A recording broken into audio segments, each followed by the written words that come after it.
afternoon, you guys. My name is Wes Furgason. I'm with the security department at the Utah Education Network. And I've got about 25 minutes here to talk to you about building a successful security awareness program. So we're going to hopefully move through this pretty quickly, but I'd like to get a little bit of feedback from you guys right off the bat. How many of you here currently have a security awareness program at your organization? Okay. Now looking at the arrow here, those of you that raised your hands are above the non-existent. The rest of you that didn't raise your hand, that's where you're at. Of those of you that raised your hands, are you at the compliance area, meaning that the only reason you actually have a security awareness program is because there's a bylaw or a policy that says that you have to have one? Okay, couple. So that's good. That means that quite a few of you are above that point. So how many people here feel like they're actually promoting awareness and changing behavior? All right, that's really good. Hopefully all you guys are seeing the hands that are going up. You can go talk to these people about what they're doing after this session, help you kind of move along. How many of you feel like you're going, that you're seeing long-term sustainable culture change? Okay, nobody. That's kind of what I expected. So let's see how you guys are doing compared to other similar industries. From this graph, you can see that most people's security awareness programs right now are in the compliance area. They're this chart kind of shows exactly what we just saw here in the room, that there are a lot of people that have them, but mostly it's because of compliance, and there are a few that are doing a little bit better than that, but not a whole lot.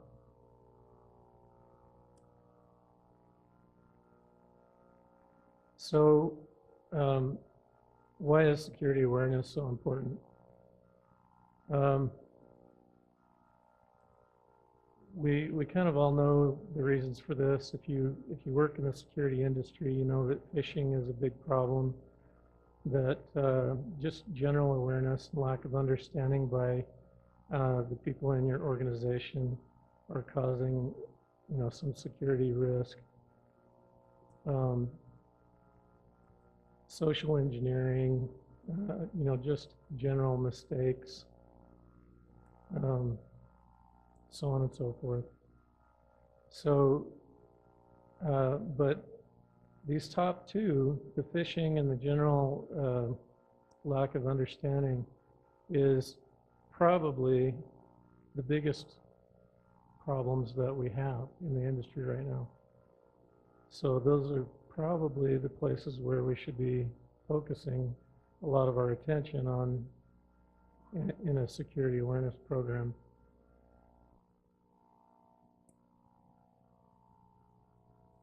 I don't know how that slide got in there. So thinking about your organization, look at this graph here, and hopefully that's big enough that you can read it. Which of these are really the biggest problems in your organization, or what are your greatest challenges? Hopefully you can read that. I can barely read it from up here. That top one says culture or interest issues, and then executive support, no budget, lack of time. Any of this sound familiar? I see a few nodding heads out there. So I think, honestly, those top those top three are really the biggest ones because I kind of left lack of time out, because the truth of the matter is we all have the same amount of time. We all have 24 hours in a day.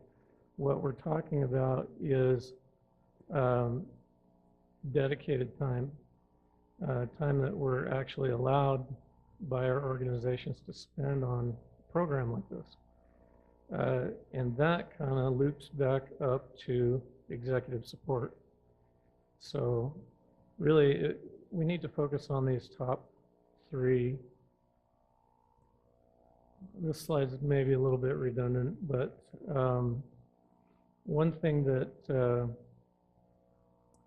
I didn't talk about in the last slide there is access to soft skills.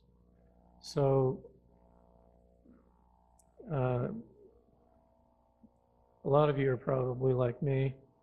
I can talk geek, but I don't talk executive very well. I work on those skills because I know that they're important.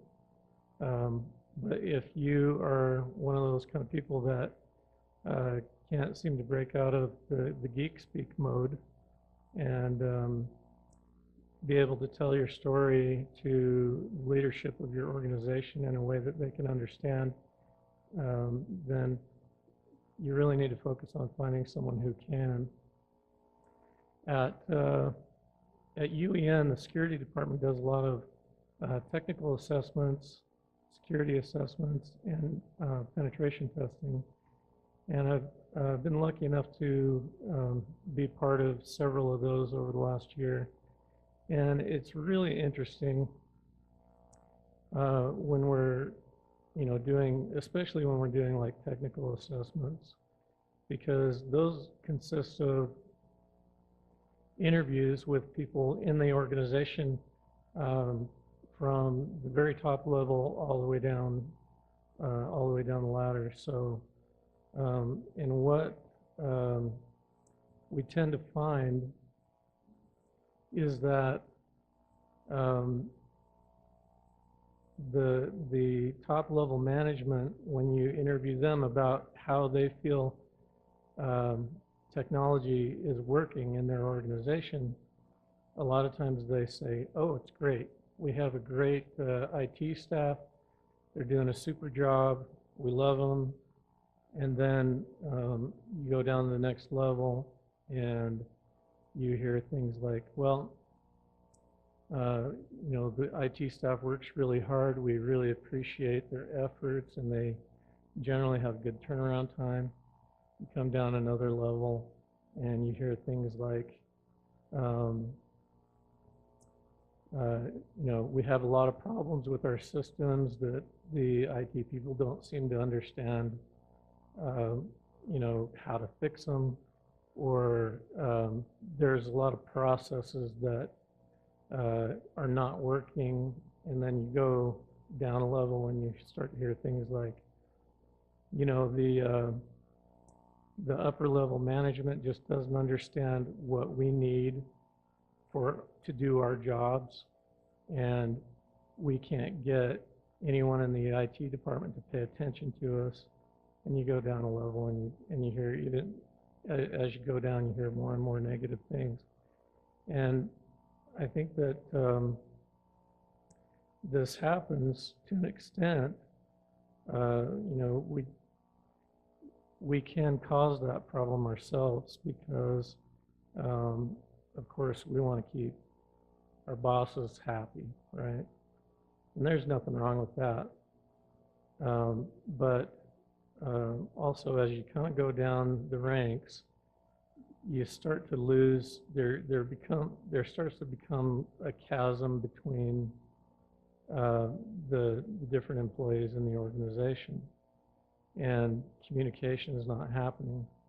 So it's really important that you have a person in the IT department or in your security department that can look at the needs of all the employees of the organization and look at the processes that they use and then find out where, things are lacking, where things need to change, and then be able to communicate that to upper level management to get support and funding.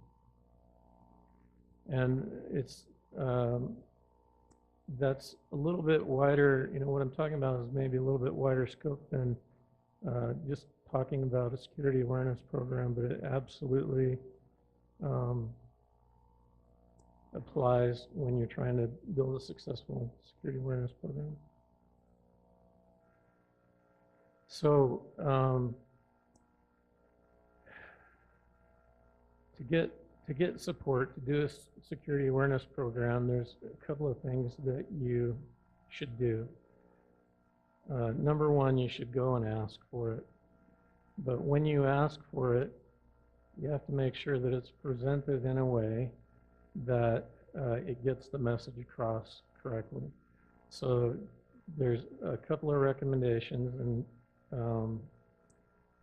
these slides are not available yet, but I'll make sure that Kelly gets them so that you guys can take a look at some of these URLs. There's a lot of great resources out there that you can use to help you build a presentation that you can go in and talk to your executive management about a security awareness program and actually get the message across. But in all of the things that I've read, the message that you want to send is, number one, that the greatest security risk that we have in our organizations is the human element. It's people. It doesn't matter how good your border security is. It doesn't matter how well you've implemented your security controls within your organization. As long as you have people working in your organization, there will be holes that an attacker can use to get into your organization. So you need to communicate that message first off. You also need to communicate the risk associated with a data breach. We all know what those are. I mean, it's downtime, right? It's loss of information. It's loss of reputation, and all of those things. So, I would encourage you, as you're building your ask presentation, that you be very specific about your own organization. Do a risk assessment and point out the things that would be tragic if your organization were breached in that area. Come up with financial figures that describe what the loss would be. And then, of course, the third one I think is kind of is your catch-all. If you're in an organization that requires PHI or PII, any of those regulatory compliance things, then you can just go to your management and you can say, look, we have to have a security awareness program because we are required to by law. That's good to be able to say that, but it would be better if your leadership really understood what the risks are that are associated and felt for themselves that a security awareness program is vital. So, if you're having trouble pushing it through, then you can pull that regulatory compliance card. But it's much more advantageous to you if they can really feel and understand the importance of it. So you have buy-in. What do you do next? where do you start, right? There are a lot of resources available on the internet, some of them free, some of them not. At UEN, we chose to buy a product from SANS called Securing Human. And it's an ongoing product that gets updated with, I believe when we bought it, there were about 20 to 25 videos. I think we're up to like 30 some odd, 30 or 40 videos at this point. Each video is only about 3 or 4 minutes long, and afterwards there's a 3-question assessment test. Every employee in the organization gets a login, and they can go in at their leisure to view the videos and take the assessments. And we'll talk about assessments and that a little bit later here. But now, if you don't have the funding to buy a security awareness program like that, there are other resources out there. Homeland Security has quite a lot of resources, and the US CERT website also has a lot of resources for security awareness. And then, you can also just kind of scour YouTube and look for videos on security awareness. And there are some good ones out there. You do want to kind of be careful, because there are some out there that are a bit outdated and are teaching concepts that are a little bit flawed at this point in the game. But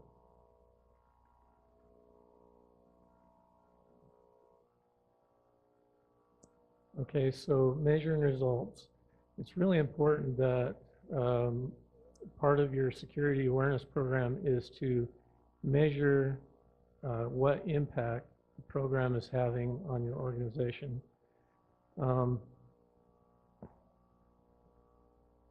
So how well are you reaching your user base? You want to try to use metrics that are easy to evaluate and that are low cost, and that you can replicate across all parts of your organization, so that you're making valid comparisons. You also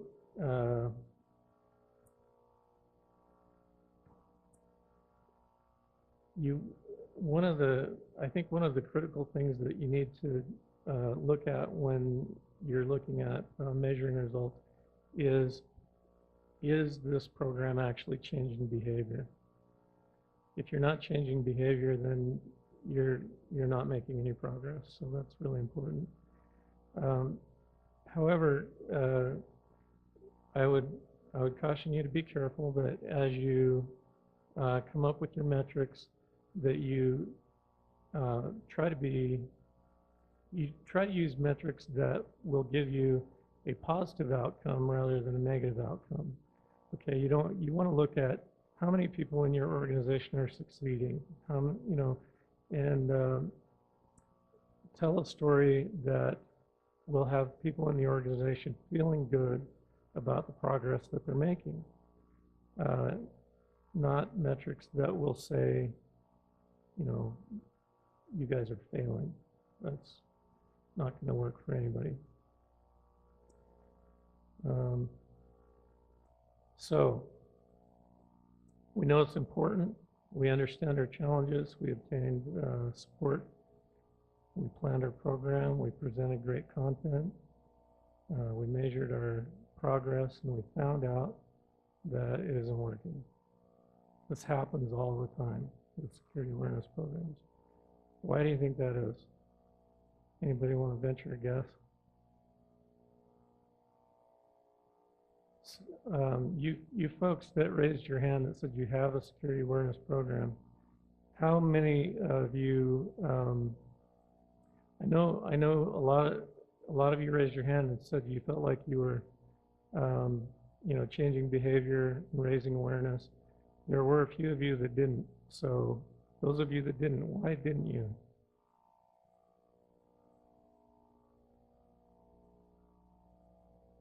Okay, no one's answering.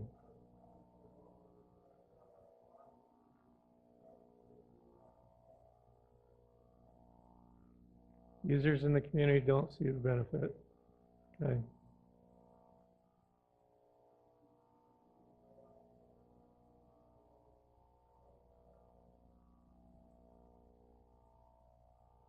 Okay, so basically turnover, you're saying that you're training on one subject and then you get new employees in the organization that didn't have the benefit of that. So that's a good point.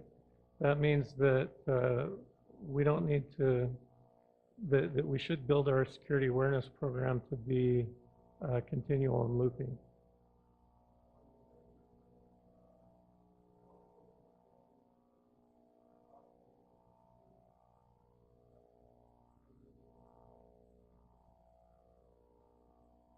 Okay. So yeah, the vectors change, and you need to your awareness training needs to evolve to match the new vectors.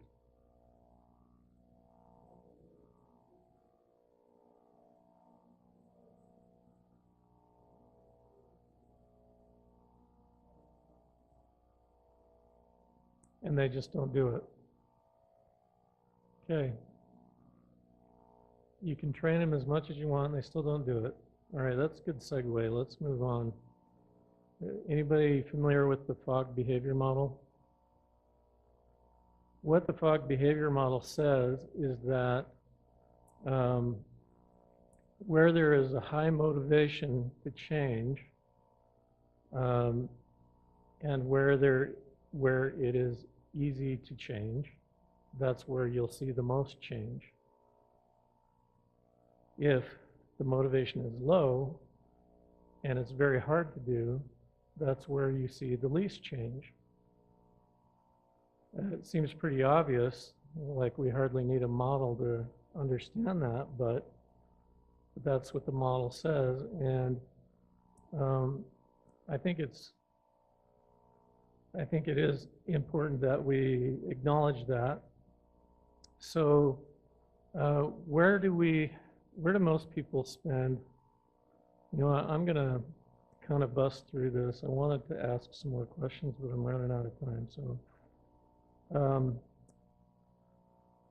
we can, using what we understand from this model, we can ascertain that if we make things easy to do and try to motivate people a lot, then we might see more change.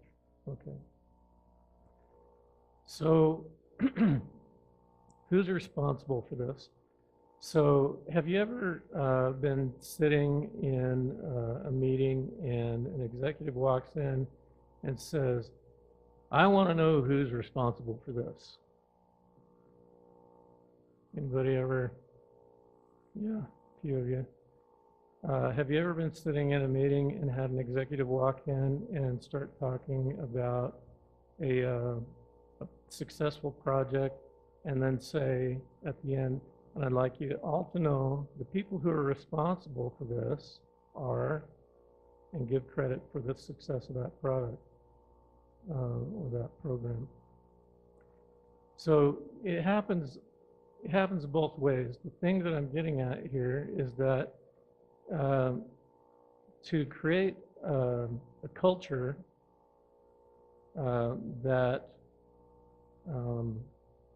to create a culture where people do not shrink from the opportunity to do something risky, you need to create positive accountability, okay?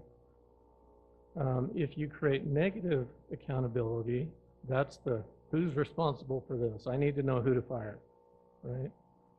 That's the negative accountability. If you build a culture like that, then people will not take chances. They'll not take risks, and they'll always be looking for an scapegoat. So what I thought this quote was fantastic. It says, if everyone in your organization continues to think and act in the same manner as they do today, can you expect to achieve the results that you need to achieve? And that's what this guy here is just saying, is we need to, if we're going to have a positive impact, we need to realize that people have a belief system. They believe a certain way. And if they believe that they're never going to be held accountable to do this, then why should they bother, right? Or they're never going to be given due credit for the hard work that they invest, then why should they, right? And these beliefs that they have are based on actual experiences that they've had. So how do we change beliefs? A lot of times we focus on the actions and the results. We go in and we say, okay, this is what you're doing. This is what I want you to do, because if you do it this way, then we'll have this result. Well, that's great, but my belief system says that it doesn't matter, and so I'm just going to keep doing it the way I'm comfortable doing it. Okay? Change is hard, whatever.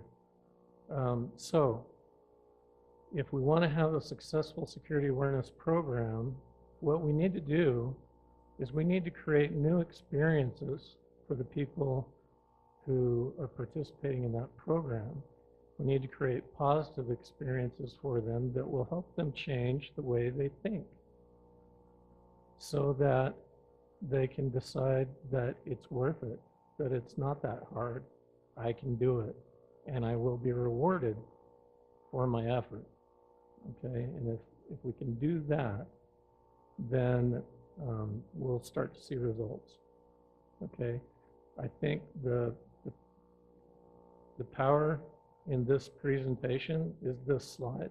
So focus your attention on this, understand this concept, and I think you'll all be successful. And that's pretty much all my time. Are there any questions?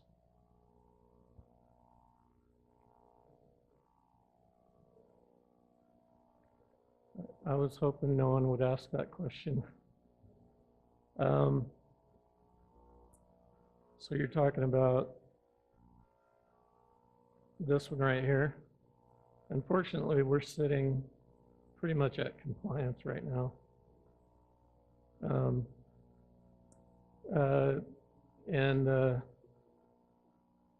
I could make a lot of excuses about why we're still sitting there, but I don't think that that would do anyone any good. So that's where we're at. And I think, you know, just like I said, I think it's a common thread that runs through most organizations that we do need to change the culture. And if we don't change the culture, then we're never going to make any progress. So that's what we need to do at UEN, and hopefully we'll be able to do that. Any other questions?